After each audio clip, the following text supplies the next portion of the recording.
Hi there.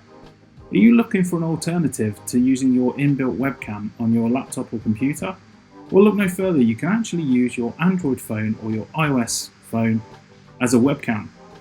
So this might be useful when it comes to doing things like a piece to camera for news content, or it might be good if you want to use it in things like Zoom calls or Teams meetings.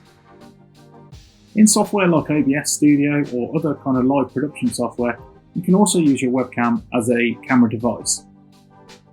This is really useful for when we mix between sources, as it gives you a slightly different perspective and helps to coverage within the mix. This is a bit of an introduction to OBS Studio. On the left hand side I have all of my controls, so I have my start streaming, start recording, my studio mode which you'll see on the main screen here, my settings, exiting the software obviously, we'll just exit. I have my scenes down the bottom here, my sources, then my audio mixer, my scene transitions just over on the right hand side, and again my preview and program screen in the middle with my transition screen in the middle. First thing I want to do when I load up OBS is go to the settings pane. I want to make sure that all of my language is in English or your preferred language. For my stream settings, you can target a specific service. Usually this is an RTMP address. You will have to make sure that you get some kind of stream key. You can use the Get Stream Key button, and that will take you to the particular service that you have open. You'll log in, you'll set your stream information on that service, and then it'll provide you with some kind of stream key, which you can copy and paste into there, or it normally just auto ingests that information.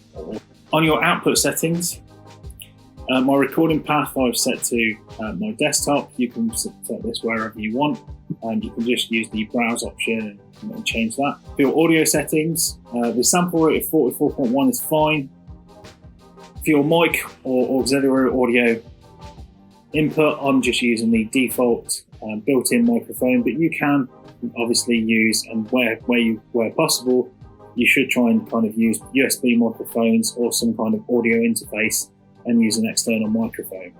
For my video, I've set my base canvas resolution, so the output resolution of this is 1920 by 1080, and the same for my output resolution. Just down there I've set that as 1920 1080. For my common FPS values on my frames per second, I'm using 50 PAL. We could also use 60 as well. Press apply whenever you've changed any settings, and then press OK to exit. So I have multiple scenes set up here. On my left hand side I have a title page, which I would use as a kind of main title graphic. So to add a scene, fairly straightforward. We'll just go around to the little plus button, we'll just press OK. You can rename this at any time if you just press enter on it. And then in my sources, I want to pick a source for this. So you want to capture your whole window display or a particular window within this. So you could use this for recording web conferencing software like Zoom or Teams. Right now I want to use my main FaceTime camera, so I'm going to use the video capture device, FaceTime HD, press OK, and then in my device we go to the FaceTime HD camera, press OK, and then in here you can see that my canvas is a little bit bigger than my FaceTime camera, so just on the bottom right hand corner here I'm just going to use this and scale it up. So let's say I want to do something like this, picture in picture. Let's start a new scene. We're going to use a still image in the background. Press plus and then use image. I'm going to add existing because I already have these files loaded. Also, I'll just go to my settings, we browse, and then I can find an image file. I made these on Photoshop earlier. Press open, press OK, and I want to add a video capture device. And I can either do the FaceTime HD. This time I'm going to try and use my iPhone camera.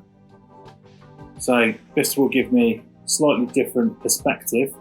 Just do it again. Go into the VLC video source, press OK, press plus, add files, Now you probably want to use like kind of fairly low quality video files because it's going to be struggling for process power.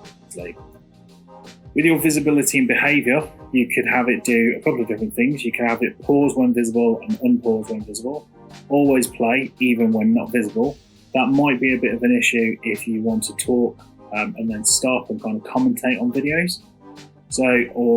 Or you can have the kind of default one, which is stop when not visible, restart when visible.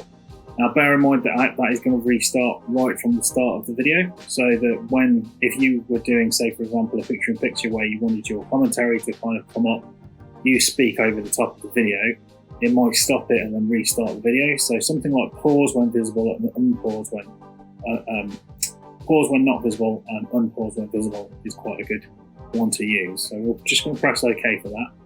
Let's take this to there.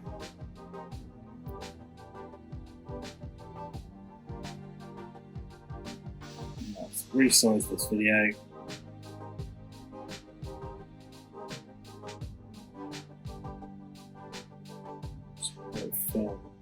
Not that much of the frame, and then we can reorder these as well just by using this little order. The other may also have like a picture-in-picture reverse, so you could kind of quickly cut between the main video and yourself, and highlight yourself rather than over the top of the video.